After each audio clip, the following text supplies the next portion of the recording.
introduce our next speaker, Allison Britt, who is the Director of Mineral Resources at Geoscience Australia. There we go. Well, thank you, Naomi. And I'd like to start by thanking Paydirt for inviting me to speak here this morning on behalf of the Australian Government and extend my greetings to the diplomatic and political community that we have here today. The friendship that exists between Australia, the US and UK makes us natural partners when it comes to strengthening and diversifying sustainable critical minerals supply chains and also achieving our shared ambitions for a net zero future. At Geoscience Australia, I lead the provision of minerals advice to the Australian Government. And so I hope you'll forgive me that over the next 10 minutes there'll be somewhat of a technical slant to this presentation as I race us through some of the ways in which the Australian Government is positioning the nation for battery mineral success. So that means you get slides. So at Geoscience Australia, we're a modern day version of a geological survey, and we undertake a broad range of geoscience studies on behalf of the Australian Government for the public good.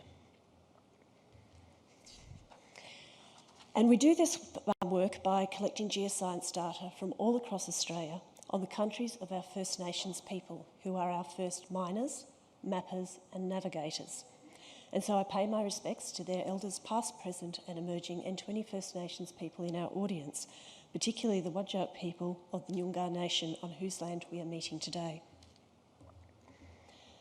Now, last week, our Prime Minister, Mr Albanese, announced a Future Made in Australia Act, which will be legislated through the federal parliament later this year. Key drivers for the new Act include Australia's commitment to net zero, growing our sovereign capability and strengthening national security.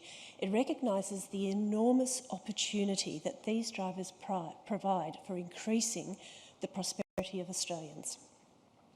We know that low emissions energy, industry, transport and agriculture must be achieved, and the development of Australia's mineral resources are intrinsic to achieving the aims of this legislation.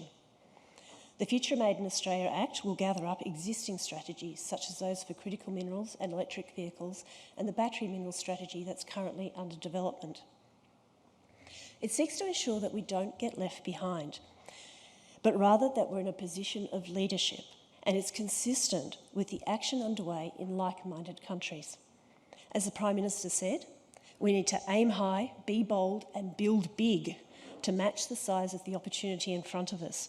With the budget coming up next month, I, for one, will be watching with great interest for how our current suite of critical mineral programs and financial instruments, as shown on the slide, might be augmented under this new framework. And just this morning, the PM announced another $585 billion of government loans to fast-track the Renascor Sivia project in South Australia and Alpha HPA's project in Gladstone, which will produce Australia's first high-purity alumina. Now, we've seen a few slides like this during the conference showing the enormous growth that's predicted for battery minerals.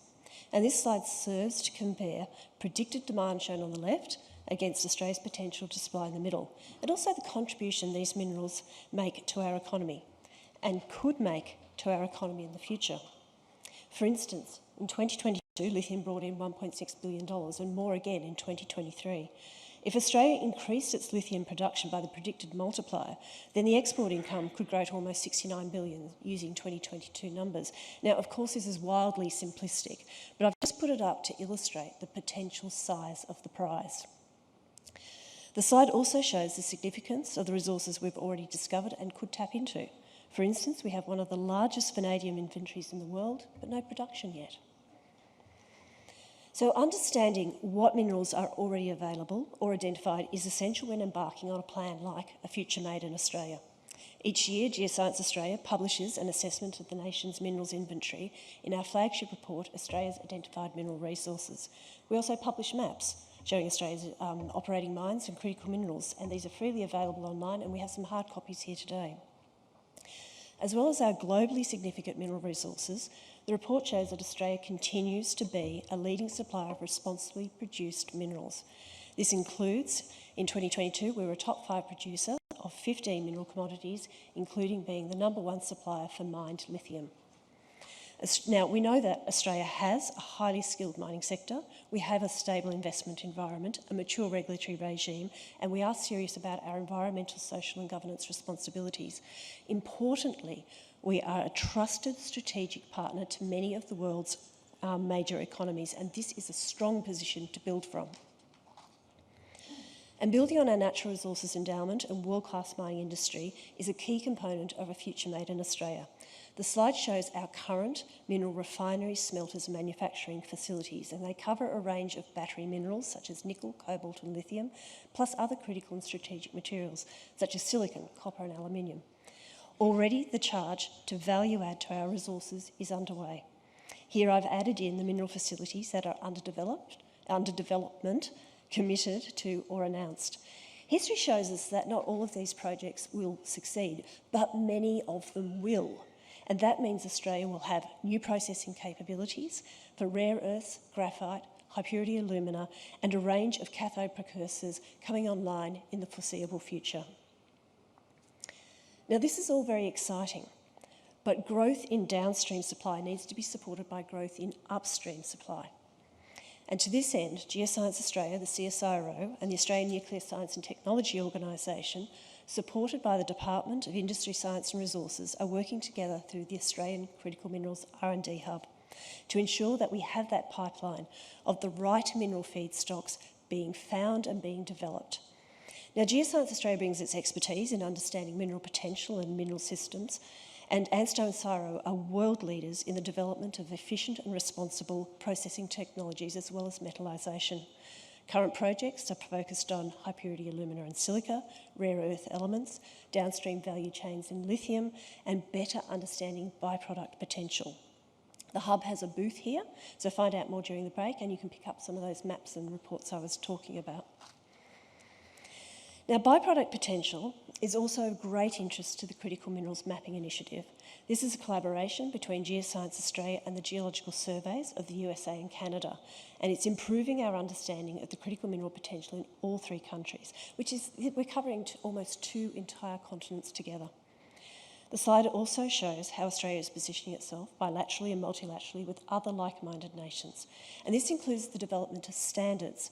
Having the right standards in place for critical minerals, including the ability to trace mineral provenance, will position Australia's nascent battery industry for success. The importance of standards is such that they have been specifically identified under the Australia-United States Climate Critical Minerals and Clean Energy Transformation Compact that the Ambassador mentioned. Australia is very active in this space, chairing the recent Strategic Advisory Group on Critical Minerals, and currently Geoscience Australia is providing the independent chair for the International Workshop Agreement for Sustainable Critical Mineral Supply Chains, which is meeting today in New York. So coming back to the size of the prize, how else does the Australian government position the nation for battery mineral success?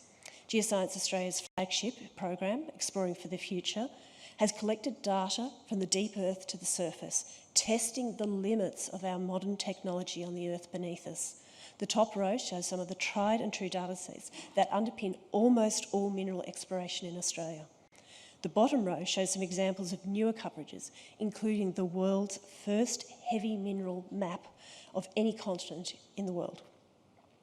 When these data sets and others are combined, we can provide a range of decision-making tools, and then we start to make some powerful predictions. So, for example, the top 3 maps here, they help exploration companies look for minerals in the right places. The 2 on the bottom are economic assessments, helping companies develop mineral projects in the right places.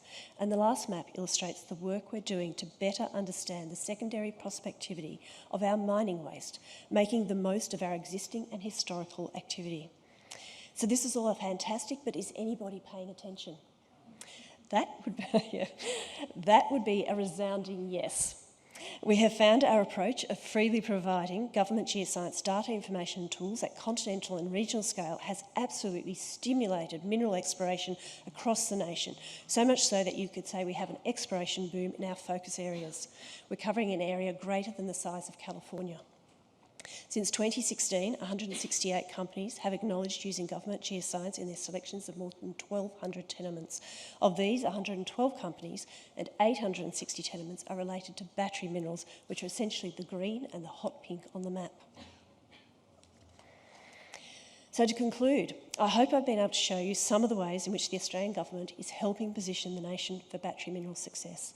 As you've seen, this includes a range of policy and financial support, understanding our minerals inventory, supporting the downstream of value-adding, international collaboration, standards development, and our world-class geoscience programs. We understand that one of the largest contributions Australia can make to global decarbonisation is to unlock our full mineral potential. Thank you.